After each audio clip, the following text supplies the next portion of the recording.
Welcome to మన TV బులెటిన్ల ముందుగా headlines. జనాభా భారం కాదు ఆస్తి అన్న ముఖ్యమంత్రి చంద్రబాబు.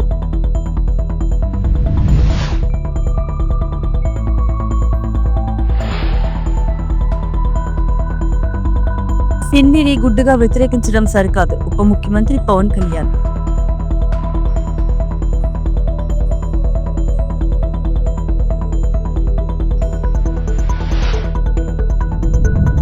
ధూపదీప నైవేద్యాలకు నోచుకోని ఆలయాలను టీటీడీ రక్షించాలి బండి సంజయ్.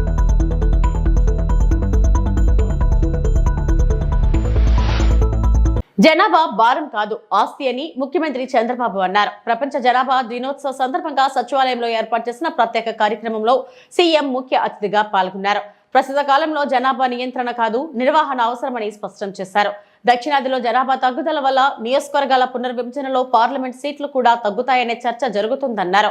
జనాభా ప్రత్యుత్పత్తి రేటులో 1.8% ఉన్న ఏపీ 2.1% చేరుకోవాలని ఆకాంక్షించారు.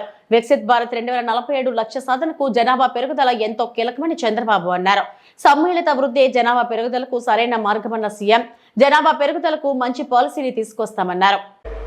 ఆ రోజు నేను 2 పిల్లల కంటే ఎక్కువ ఉంటే స్థానిక సంస్థల్లో పోటీ చేయడానికి అర్హత లేదని నేనే చట్టాన్ని తీసుకొచ్చాను. ఈరోజు మళ్ళీ వచ్చి జనాభా నియంత్రణ కాదు జనాభా నిర్వహణ చేయాలి, దీనిపైన మీ సూచనలు ఇమ్మని ఈ సమావేశాలు అడిగామంటే అది మార్పు.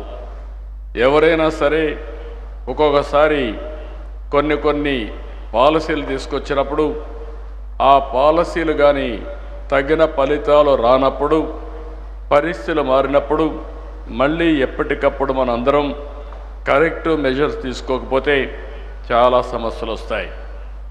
ఒకప్పుడు జనాభా అంటే మీరు ఒక్కసారి చూస్తే చాలా పెద్ద ఎత్తున వేరే దేశాలు జనాభా ఎక్కువ ఉండే దేశాలని చాలా చులకనగా చూసేవాళ్ళు. ఈరోజు మీరు చూస్తే ఎక్కడ జనాభా ఎక్కువ ఉంటే ఆ దేశాలపైన ప్రపంచం మొత్తం ఆధారపడే పరిస్థితి వచ్చారంటే అది జనాభా విశిష్టత అని చెప్పి కూడా నేను మీకు తెలియజేస్తున్నా. జనాభా అనేది భారం కాదు, జనమే అతిపెద్ద ఆస్తిగా భావించే కాలం వచ్చింది. ఇప్పుడు భారతదేశం అగ్ర రాజ్యాలతో పోటీ పడుతుంటే మన దేశంలో బలమైన మానవ వనరులే కారణం. ఒకప్పుడు మన యొక్క మనుషుల్ని మనం ఒక్కసారి ఆలోచించుకుంటే ఎక్కువ జనాభా ఉన్నారు, ఈ దేశం అభివృద్ధి అవుతుందని ఆలోచించే పరిస్థితి నుంచి ఆ జనాభాని మనకు ఒక పెద్ద అడ్వాంటేజ్గా మారే పరిస్థితికి వచ్చింది. ప్రపంచంలో మీరు ఒకసారి చూసినప్పుడు ఎక్కువ జనాభా ఉండే దేశం భారతదేశం. 143 కోట్ల జనాభా ఉండే ఏకైక దేశం భారతదేశం. చైనా కూడా కిందికి వెళ్ళిపోయారు, 130 కోట్లకు వచ్చే పరిస్థితికి వచ్చారు. దీన్ని మీరు ఒకసారి చూసినప్పుడు ప్రపంచమంతా కూడా జనాభా తగ్గిపోయే పరిస్థితి వస్తూ ఉంది, బర్త్ రేట్ పడిపోయే పరిస్థితి వస్తూ ఉంది, యువశక్తి క్షీణించే పరిస్థితి వస్తూ ఉంది, వృద్ధులు పెరిగే పరిస్థితి వస్తూ ఉంది. ఏ దేశమైతే ఏజింగ్ ప్రాబ్లమ్స్ వస్తాయో ఆ దేశంలో గ్రోత్ ఆగిపోతుంది. ఇంకొక పక్క మీరు చూస్తే భవిష్యత్తులో చాలా సమస్యలు వచ్చే పరిస్థితి వస్తాయి. అందుకే ఈరోజు మనం అందరం కూడా ఆలోచించుకోవాల్సిన అవసరం ఉంది. ఈరోజు ఒక్కసారి ఫెర్టిలిటీ రేట్ ప్రపంచం అంతా చూస్తే మీకు అవగాహన వస్తుంది. 2.1 ఉంటే స్టెబిలిటీ ఉంటుంది, జనాభా రీప్లేస్మెంట్ లెవెల్లో ఉంటుంది. 2.1 కంటే తక్కువ ఉంటే రోజు రోజుకు జనాభా తగ్గిపోయే పరిస్థితి వస్తుంది. విద్య, ఉపాధి, వ్యాపార అవకాశాల కోసం భాషతో సంబంధం లేకుండా ముందుకెళ్తున్న ప్రస్తుత రోజుల్లో హిందీని గుడ్డుగా వ్యతిరేకించడం సరికాదని ఉప ముఖ్యమంత్రి పవన్ కళ్యాణ్ అన్నారు. అలా చేయడం రాబోయే తరాల అభివృద్ధిని పరిమితం చేయడమే అవుతుందన్నారు. హైదరాబాద్ గచ్చిబౌలి జీవీఎంసీ బాలయోగి స్టేడియంలో రాజ్య భాషా విభాగం గోల్డెన్ జూబ్లీ వేడుకల్లో భాగంగా దక్షిణ సంవాదం పేరిట నిర్వహించిన కార్యక్రమానికి రాజ్యసభ డిప్యూటీ చైర్మన్ హరివంశీ, కేంద్ర మంత్రి కిషన్ రెడ్డి, డిప్యూటీ సీఎం పవన్ కళ్యాణ్ ముఖ్య అతిథులుగా హాజరయ్యారు. హిందీ నేర్చుకోవడం అంటే మన ఉనికిని కోల్పోవడం కాదన్న పవన్, ఇంకో భాషను అంగీకరించడం అంటే ఓడిపోవడం కాదు, కలిసి ప్రయాణించడం అని స్పష్టం చేశారు. గోడల్ని ఛేదించుకొని వెళ్ళిపోతున్న వీటి అవసరం కోసం ఇలాంటి సమయంలో హిందీ వద్దనుకోవటం, హిందీని వ్యతిరేకించటం రాబోయే తరాల అభివృద్ధిని పరిమితం చేసినట్టు. ఒకరితో కలవడం అంటే, మన హిందీని నేర్చుకోవడం అంటే మన ఉనికిని కోల్పోవడం కాదు, మనం మరింత బలం చేకూర్చడం. మనం ఇంకొక భాషను అంగీకరించడం అంటే మనం ఓడిపోవడం కాదు, కలిసి ప్రయాణం చేయడం. హిందీని రాష్ట్ర భాషగా అడగటం అంటే, రాష్ట్ర భాషగా ఉండటం అంటే it is not a submission, it is an edition. English నేర్చుకుంటేనే కదా మన ఐటీ రంగంలో అందిపుచ్చుకోగలిగాం. అలాంటిది దేశం మొత్తం మీద హైయెస్ట్ పాపులేషన్ మాట్లాడే థర్డ్ హైయెస్ట్ లాంగ్వేజ్ హిందీ. మరి దాన్ని నేర్చుకోవడంలో అడ్వాంటేజెస్ ఉన్నాయి కానీ డిసడ్వాంటేజెస్ ఎప్పుడు చూడాలి. ఉర్దూని యాక్సెప్ట్ చేసి, పర్షియన్ని యాక్సెప్ట్ చేసి, ఉర్దూని యాక్సెప్ట్ చేసి హిందీని మీరు మా మీద రుద్దుతున్నారనేది చాలా చాలా అవివేకం అనిపిస్తుంది. If you could accept Urdu, why don't we accept Hindi? What is the problem there? అందుకని ఇంకొకసారి ఈ రోజున south Indian films 31% of the films హిందీలో 70 రెవెన్యూ వస్తున్నాయి. వ్యాపారానికి హిందీ కావాలి, వ్యాపారానికి హిందీ కావాలి, నేర్చుకోవడానికి హిందీ ఇబ్బంది ఏంటి? That's my question always. అందుకని నేను మనస్ఫూర్తిగా 2000 ఎప్పుడో ఒక సినిమా చేసినప్పుడు, ఒక సినిమా కుషేన్ సినిమా చేసినప్పుడు, that is my commitment to my రాష్ట్ర భాష, నా భాష ఇది, నా హిందీ. ఈ మేరా జహాన్ ఎందుకు పెట్టానంటే ఆ రోజు నాకున్న హిందీ రాష్ట్ర భాష మీద నా గౌరవం. ఇది ఎందుకు ఒక తెలుగు సినిమాలో హిందీ పాట ఎందుకు పెట్టాల్సి వచ్చిన అవసరం వచ్చిందంటే, ఇది మాతృభాష నా తెలుగు అయితే నా రాష్ట్ర భాష హిందీ చెప్పడానికి చేసినారు. అందుకనే వన్ మోర్ టైం ఈ ప్రత్యేకమైన రోజున ఇంకొకసారి శపథం తీసుకున్నాం. ఈ स्वर्ण जयंती के मौके पर आइए एक छोटा सा संकल्प लाएं, हिंदी से प्रेम करेंगे, अपनाएंगे और आगे बढ़ाएंगे. धन्यवाद. जय हिंद, जय भारत. సనాతన ధర్మం కోసం ప్రజలు కలిసికట్టుగా ఉండాలని శ్రీవారిని ప్రార్థించినట్టు కేంద్ర మంత్రి బండి సంజయ్ తెలిపారు. శుక్రవారం ఉదయం వీఐపీ ప్రారంభ దర్శన సమయంలో తిరుమల శ్రీవారిని కేంద్ర మంత్రి దర్శించుకున్నారు. అనంతరం ఆయన మీడియాతో మాట్లాడారు. ధూపదీప నైవేద్యాలకు నోచుకొని ఆలయాలను టీటీడీ రక్షించాలని కోరారు. పురాణ ఆలయాలను గుర్తించి అభివృద్ధికి నిధులివ్వాలని అన్నారు. జై గోవింద. ఈరోజు జన్మదినం సందర్భంగా స్వామివారి దర్శనం కోసం రావడం జరిగింది. గత సంవత్సరం కూడా జన్మదినం సందర్భంగా స్వామివారి దర్శించుకోవడం జరిగింది.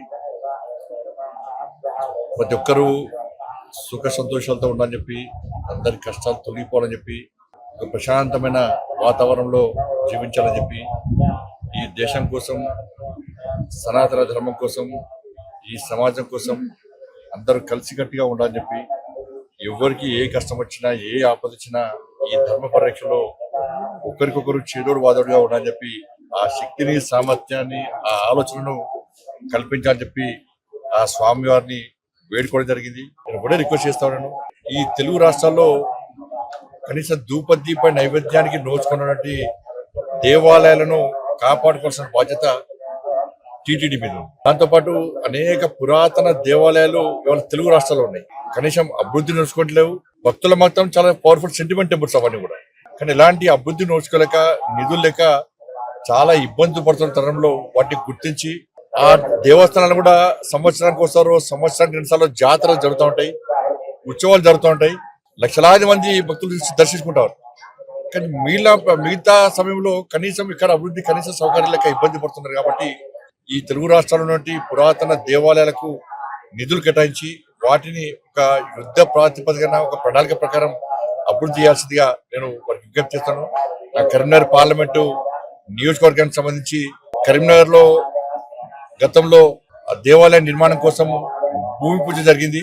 దాంతోపాటు అక్కడ దేవాలయాన్ని కరీంనగర్ నగరంలో దేవాలయం నిర్మించడం, దాంతోపాటు కొండగట్టు, వేములవాడ, ఇల్లంతకుంట రామాలయం, ఈ మూడు దేవస్థానాలు కూడా అభివృద్ధి కోసం నిధులు కేటాయించి సహకరించాలని చెప్పి టీటీడీ చైర్మన్ గారికి, అదేవిధంగా గౌరవ పాలకవర్గ సభ్యులందరూ కూడా మా భానుప్రకాష్ రెడ్డి గారి ద్వారా నేను విజ్ఞప్తి చేస్తున్నాను. ముఖ్యంగా ఇల్లంతకుంట రామాలయం, కొండగట్టు ఆంజనేయ స్వామి దేవాలయం ఇవన్నీ కూడా చాలా పవర్ఫుల్ టెంపుల్స్. కాబట్టి ఆ నియోజకవర్గంలో ఉన్నటువంటి ఆ దేవాలయాన్ని కూడా నిధులు కట్టించి కాపాడాలని మేము కోరుతున్నాం. ఎందుకంటే హిందువుల ఆస్తి. ఒక ఉద్యోగస్తులు వచ్చిండారు, సార్ హిందువుల ఆస్తి, హిందువుల హక్కు తిరుమల తిరుపతి దేవస్థానం. వాళ్ళ మనం కింద నుంచి పైకి స్వామివారిని దర్శించుకోవాలంటే ఇతర మతస్థులు కానీ ఇతర దేశస్తులు కానీ ఒక డిక్లరేషన్ ఇచ్చి పైకి రావాల్సి వస్తుంది. స్వామివారి విశ్వాసం నమ్మకం ఉంది అని చెప్పి ఒక డిక్లరేషన్ ఇచ్చి రావాల్సి వస్తుంది. ఇది గతం నుంచి జరుగుతున్న ఆనవాయితీ. కానీ దురదృష్టవశాత్తు ఏంటంటే ఈ దేవస్థానంలో దాదాపు 1000 మందికి పైగా ఇతర మతస్థులు. స్వామివారి మీద విశ్వాసం నమ్మకం లేదు. రైతుల కష్టాలను పట్టించుకొని కూటమి ప్రభుత్వం వాళ్లను పరామర్శించడానికి వెళ్తున్న వైఎస్ జగన్ ను మాత్రం అడ్డుకునే ప్రయత్నాలు చేస్తుందని వైఎస్ఆర్సీపీ కృష్ణా జిల్లా అధ్యక్షుడు పేర్ని నాని మండిపడ్డారు. శుక్రవారం తాడేపల్లిలోని వైఎస్ఆర్సీపీ కేంద్ర కార్యాలయంలో ఆయన మీడియాతో మాట్లాడారు. ఈ కూటమి పరిపాలన అంటారు. ఇద్దరు హామీలు ఇస్తారు, ఒకడేమో నాకు సంబంధం లేదు అంటాడు. వాళ్ళ రైతులు గోడు పట్టించుకునేటువంటి నాదుడు ఒక్కడు లేడు. ఈ ప్రభుత్వంలో ఉన్నటువంటి వ్యవసాయ శాఖ మంత్రి జగన్మోహన్ రెడ్డి గారిని తిడతాకు తప్పితే ఒక్క చోట ఎక్కడన్నా ఏ రైతునైనా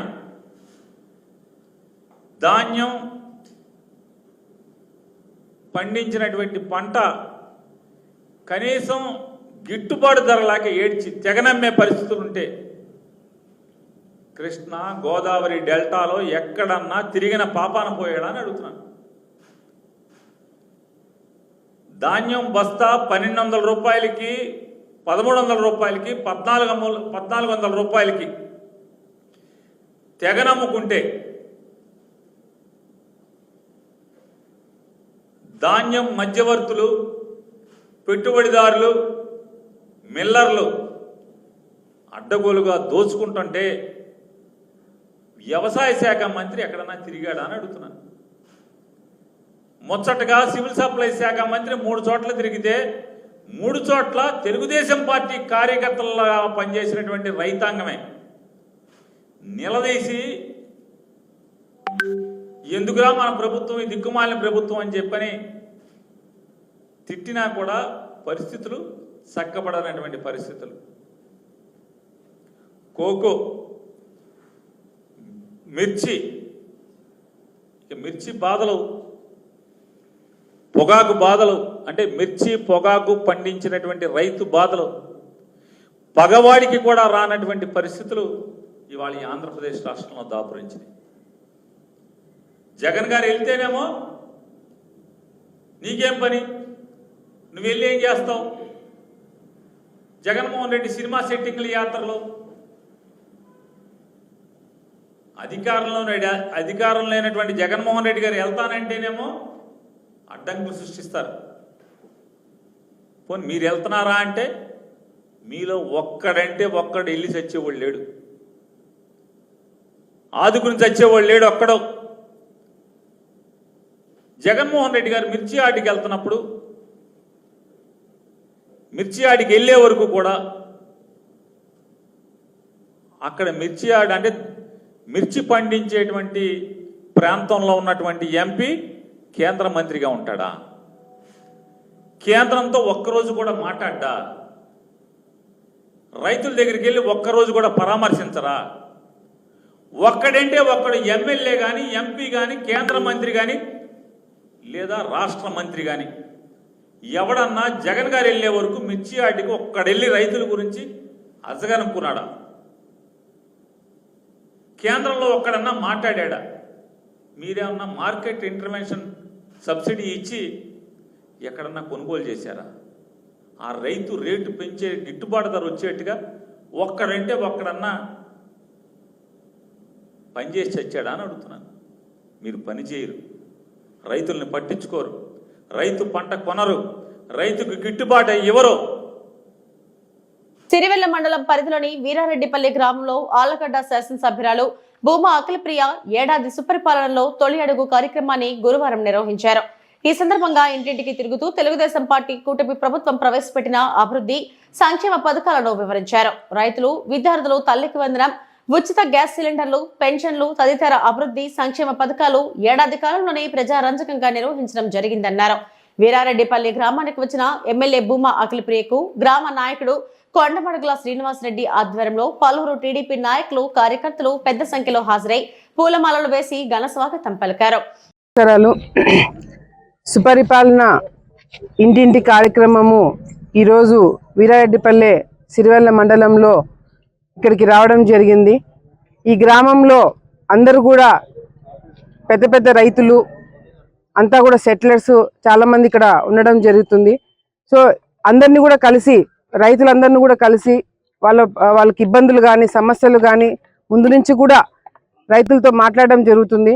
ఇప్పుడు కూడా కొన్ని చిన్న చిన్న సమస్యలు చెప్పినారు. ఇళ్ల పట్టాలు కానీ లేకపోతే ఏదైతే పెన్షన్లు కానీ, ముఖ్యంగా ఆ సమస్యలన్నీ కూడా ఇక్కడున్న అధికారులందరూ కూడా నోట్ చేసుకోవడం జరిగింది. తప్పకుండా పనులు అవుతాయనే నమ్మకము వాళ్ళకి ఉంది, పని చేస్తామని చెప్పి నమ్మకం మా అందరికి కూడా ఉందని చెప్పి కూడా మరి వాళ్ళు కూడా ఒక భరోసా ఇస్తూనే ఈ ప్రాంతంలో ముఖ్యంగా రైతులందరూ కూడా ఏదైతే కేసీ కెనాల్ నుంచి వచ్చే నీళ్ళ మీద ఆధారపడి ఉంటారు. కేసీ కెనాల్ ఎప్పుడైతే నీళ్లు చివరి ఆయకట్టు వరకు రావడము ఇబ్బందికరంగా మారుతుందో అప్పుడు రైతులందరూ కూడా మా దగ్గరికి రావడము, మేము కేసీ కెనాల్ రైతుల గురించి ఎన్నో సందర్భాల్లో చివరి ఆయకట్టు వరకు నీళ్లు తీసుకురావడానికి ప్రతిపక్షంలో ఉన్నప్పుడు కూడా ఎన్నో ప్రయత్నాలు, ఎన్నో పోరాటాలు చేయడం జరిగింది.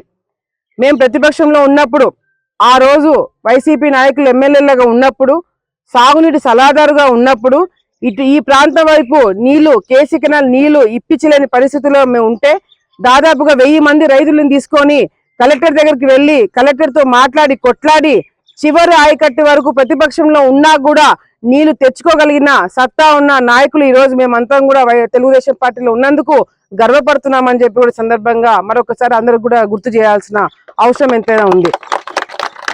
ఎందుకంటే ఈరోజు మనకి కేసీ కెనాల్ కింద దాదాపుగా 1,00,000 ఎకరాలు మన ఆయకట్టు, ఆలగడ్డ ఆయకట్టు 1,00,000 ఎకరాలు కేసీ కెనాల్ కింద ఉంది.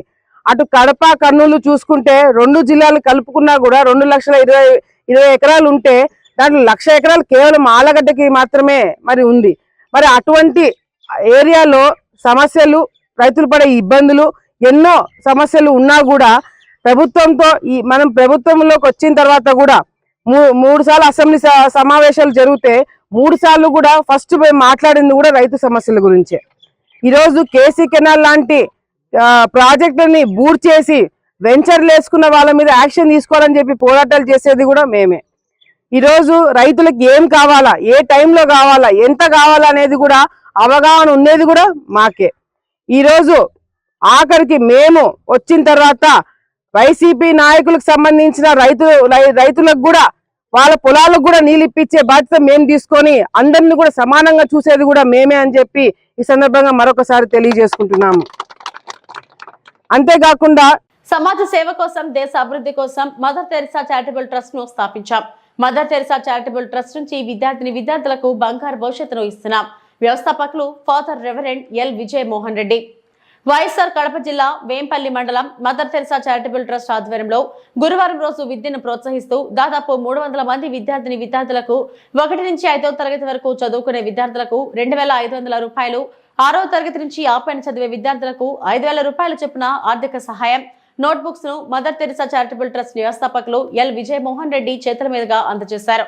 ఈ సందర్భంగా మదర్ తెరిసా చారిటబుల్ ట్రస్ట్ వ్యవస్థాపకులు ఎల్ విజయ్ మోహన్ రెడ్డి మాట్లాడుతూ, వృద్ధుల, అనాథ పిల్లల ఆశ్రమాన్ని స్థాపించడానికి స్ఫూర్తినిచ్చింది మదర్ తెరిసా అని, నేను మహారాష్ట్రలోని పూణేలో చదువుకునేటప్పుడు 1993వ సంవత్సరంలో మదర్ తెరిసాను కొంతమంది సంఘ విద్రోహ శక్తులు ఆమెను హతమార్చాలనుకున్నప్పుడు ఆమెకు రక్షణగా 20 మంది బ్రదర్స్ తో కలిసి ఉండి ఆమెను కాపాడి ఆమెను విమానం ఎక్కించే అంతవరకు ఆమెతో ఉండి ఆమెకు సపర్యలు చేయడం జరిగిందని, ఒక సందర్భంలో ఆమె విజయమోహన్ రెడ్డితో బ్రదర్ మీరు ఫాదర్ అయిన తర్వాత అనాథ పిల్లలకు వృద్ధులకు సహాయం చేయండి అని చెప్పిందని, ఆమె ఇచ్చిన స్ఫూర్తితో మదర్ తెరిసా వృద్ధుల అనాథ పిల్లల ఆశ్రమాన్ని 2005 సంవత్సరంలో మాజీ ముఖ్యమంత్రి దివంగత వైఎస్ రాజశేఖర రెడ్డి సహాయంతో ఈ ఆశ్రమాన్ని నెలకొల్పి సహాయ సహకారాలు అందిస్తున్నామని తెలియజేశారు.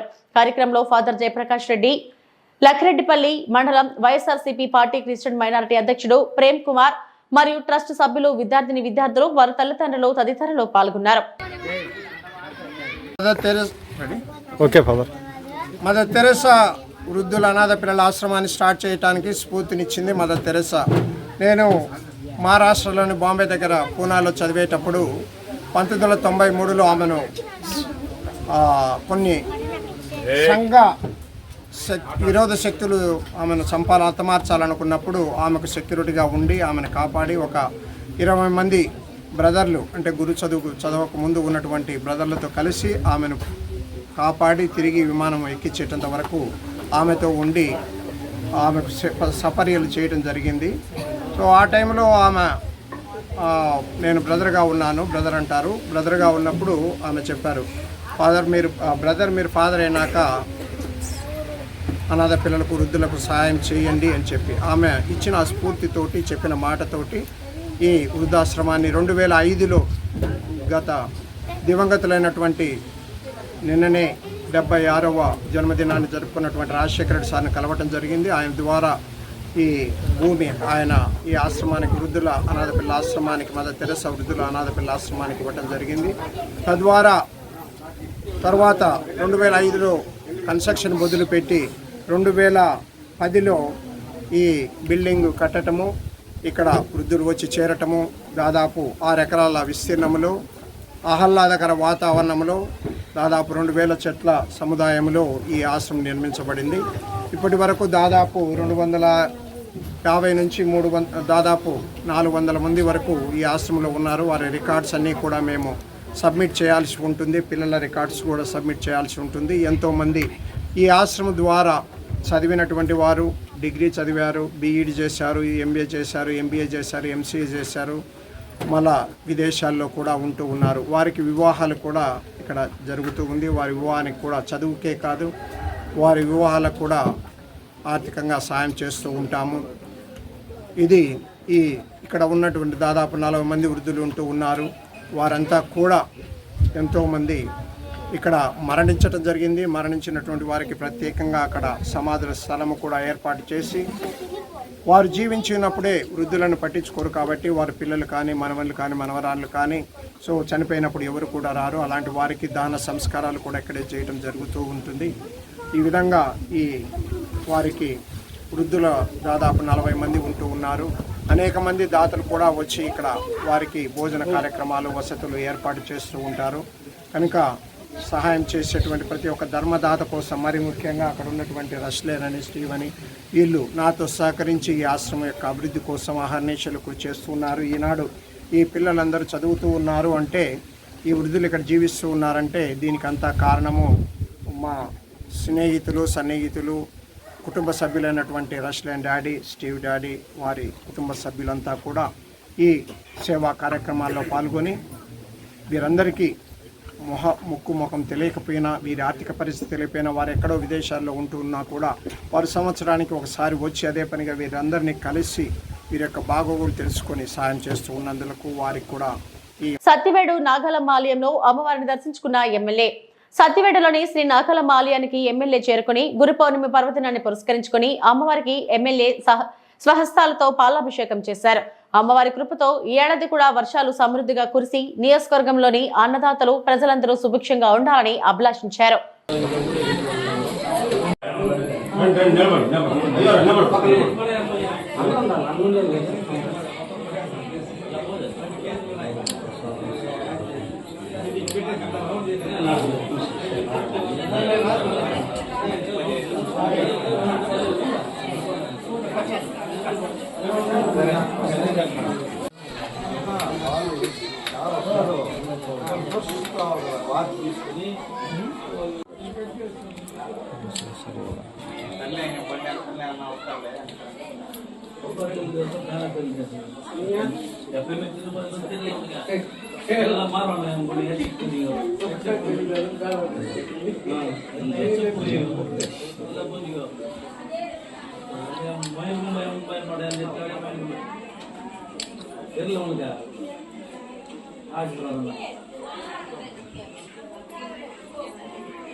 ఇప్పటివరకు నా బులెటిన్ అప్డేట్స్. నమస్తే.